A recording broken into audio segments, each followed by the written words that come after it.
크리스찬의 쉿, 콰이어트 타임.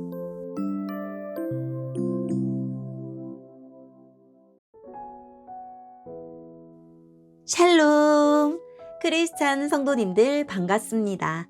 오늘의 본문은 열왕기상 4장 1절부터 19절까지의 말씀입니다. 본문의 제목은 솔로몬의 행정입니다. 본문을 읽기 전에 어떤 내용인지 요약본을 먼저 읽어드릴게요. 솔로몬은 이스라엘을 잘 다스리기 위해서 믿을만하고 뛰어난 실력을 갖춘 장관들을 세웁니다. 또한 12지방의 장관을 세워서 보다 효과적으로 국정을 운영합니다. 오늘의 본문 1절입니다. 솔로몬 왕은 온 이스라엘의 왕이 되었습니다. 솔로몬이 거느렸던 중요한 신하들의 이름은 이러합니다. 사독의 아들 아사리야는 제사장입니다. 시사의 아들 엘리호렙과 아히야는 서기관이었습니다. 아힐룻의 아들 여호사밧은 백성의 역사를 기록하는 사람입니다. 여호야다의 아들 브나야는 군대 사령관입니다. 사독과 아비아달은 제사장입니다. 나단의 아들 아사리야는 지방의 관리들을 감독하는 사람입니다. 나단의 아들 사붓은 제사장이자 왕의 친구였습니다. 아히살은 왕궁 안의 모든 것을 관리하는 사람입니다. 압다의 아들 아도니람은 노예들을 감독하는 사람입니다.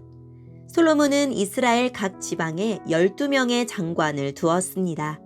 그들은 각 지방에서 음식을 모아 왕과 왕의 가족에게 바치는 일을 하였습니다. 각 장관은 1년에 한 달씩 왕에게 음식을 바쳐야 했습니다. 12지방 장관의 이름은 이러합니다. 에브라임 산지를 다스리는 장관은 벤훌입니다. 마가스와 사알빔과 벳세메스와 엘론 벤하난을 다스리는 장관은 벤데겔입니다. 아룻봇과 소고와 헤벨을 다스리는 장관은 벤헤셋입니다. 높은 지대인 돌을 다스리는 장관은 벤 아비나답입니다. 그는 솔로몬의 딸 다밧과 결혼했습니다. 다아낙과 무깃도와 사르단에서 가까운 베스안 모든 지역을 다스리는 장관은 아힐룻의 아들 바하나입니다. 이곳은 이스르엘 아래 곧 베스안에서 아벨므홀라를 지나 용르암 건너편까지 이릅니다. 길르앗 라못을 다스리는 장관은 벤게벨입니다. 그는 길르앗에 있는 므낫세의 아들 야일이 다스리던 마을을 담당했습니다. 벤게벨은 바산에 있는 아르곱의 장관이기도 합니다. 그는 성문에 높빗장에 걸려있는 큰 성을 60개나 다스렸습니다. 마하나임은 이또의 아들 아히나답이 장관이 되어 다스렸습니다. 납달리를 다스리는 장관은 아히마아스입니다. 그는 솔로몬의 딸 바스맛과 결혼했습니다. 아셀과 아롯을 다스리는 장관은 후세의 아들 바하나입니다. 이사가를 다스리는 장관은 바루아의 아들 여호사밧입니다. 베냐민을 다스리는 장관은 엘라의 아들 시므이입니다. 길르앗을 다스리는 장관은 우리의 아들 게벨입니다. 길르앗은 아모리 백성의 왕인 시혼이 살았던 곳입니다. 바산 왕 옥도 그곳에 살았습니다. 그러나 그 지방에서는 게벨만이 장관으로 있었습니다. 아멘. 오늘의 본문을 통해 이해할 수 있는 부분은 무엇일까요? 솔로몬은 하나님이 맡기신 이스라엘을 잘 다스리기 위하여 부서를 나누고 각 부서에 장관을 세웁니다. 다윗이 왕으로 있던 시대에는 전쟁이 많아서 장군이나 무장들이 주요 요직을 맡았다면 사회 경제적으로 평화와 성장의 시대에 접어든 솔로몬의 왕정기에는 행정가들이 주요 요직을 맡습니다. 솔로몬 내각의 목록 가운데 제사장이 가장 앞서 언급된 것은 이스라엘이 여전히 하나님이 다스리는 나라임을 보여줍니다.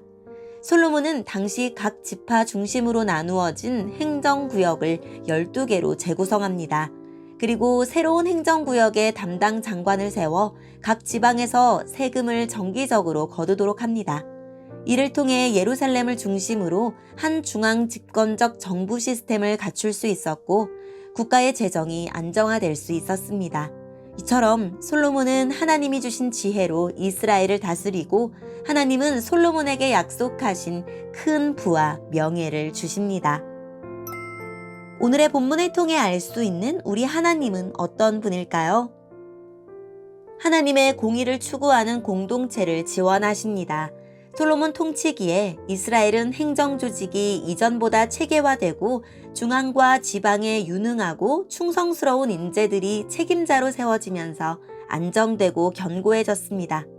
그리하여 솔로몬은 명실상부한 온 이스라엘의 왕이 되었습니다.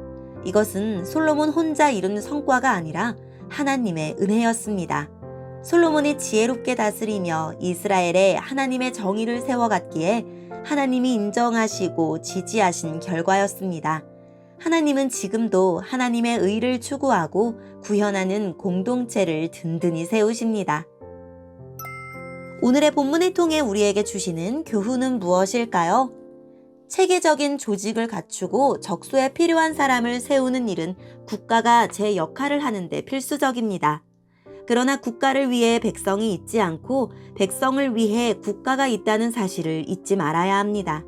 이 가치가 뒤집히면 백성은 나라를 위해 동원되고 소모되는 도구로 전락합니다. 우리나라, 우리 공동체의 모습은 어떻습니까? 중요한 것은 마음의 동기입니다. 조직을 정비하고 관리를 파견하는 모든 일이 백성을 위한 열정에서 비롯되어야 합니다. 강제 노역 책임자, 왕과 왕실에서 쓸 먹거리라는 말에는 솔로몬의 영광을 가리는 어두운 그림자가 드리워져 있습니다. 일이 순탄하게 흘러갈수록 더욱 마음의 동기를 점검합시다.